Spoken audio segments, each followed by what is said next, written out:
सब ज़ाहिर कराची में पाकिस्तान तहरीक इंसाफ भी एक बड़ी स्टेक होल्डर जमात थी और 2018 में बड़ी आप लोगों ने कामयाबी हासिल किया। वो डिबेटेबल है कि आपकी जितनी भी अपोजिशन की जमातें वो कहती हैं कि उनकी सीट्स थी एमक्यूएम की सीट्स को लेकर पाकिस्तान तहरीक इंसाफ को दिया गया।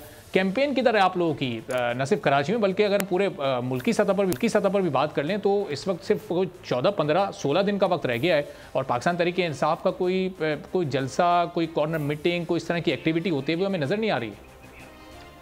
देखिए, बिस्मिल्लाहिर्रहमानिर्रहीम, बात यह है कि कैंपेन कैसे होगी कि जहाँ पे डिस्क्रिमिनेटरी एटीट्यूड है हमारे साथ, तो बिल्कुल एक स्टेप मदरली सलूक किया जा रहा है और ऐसा लग रहा है कि हम कोई आउट क्लास हैं। ना हमें प्रॉपर जलसे की परमिशन मिलती है, ना जुलूस निकाल सकते हैं, ना बड़ी मीटिंग कर सकते हैं, ना कॉर्नर मीटिंग के अंदर भी पुलिस पहुंच जाती है, उठा के ले जाती है, सामान तोड़ देती है और गिरफ्तार करते हैं। फिर स्टेटमेंट कहते हैं दो, एफिडेविट्स के ऊपर साइन कराओ, फिर छोड़ते हैं। अच्छा, ये एक तरीकेकार जो इन्होंने अपना लिया है ये बड़ा खतरनाक है। जी, तो अहमद साहब ये बताएं कि ये कराची में अभी पिछला कौन सा जलसा करने के लिए आप लोगों ने दरख्वास्त दी, या लाहौर में कौन सा जलसा करने के लिए दरख्वास्त दी जिस पर इजाज़त नहीं मिली, और क्या इंतज़ामिया जवाब क्या देती है आप लोगों को जब आप इस तरह की दरख्वास्तें देते हैं? तो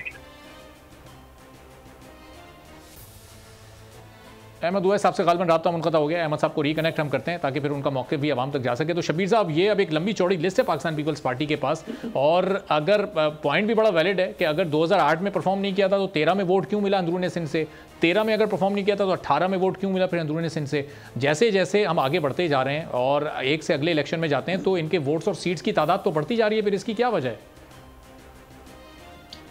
आप देखें, ये पहली बात ये कि मोहतरमा मेरी बहन ने फरमाया कि एमक्यूएम सिर्फ कराची तक महदूद है, लेकिन कुछ शायद पता ही नहीं कि कराची तक महदूद नहीं। हमारी पार्टी जो है पूरे मुल्क की पार्टी है हमारी। इस एमक्यूएम से ताल्लुक रखने वाले लोग कश्मीर में भी MNMP रहे और वहाँ पे एक्टिंग प्रेसिडेंट भी रहे कश्मीर के हमारे। मैं मतलब इनकी नॉलेज में इजाफा कर दूँ।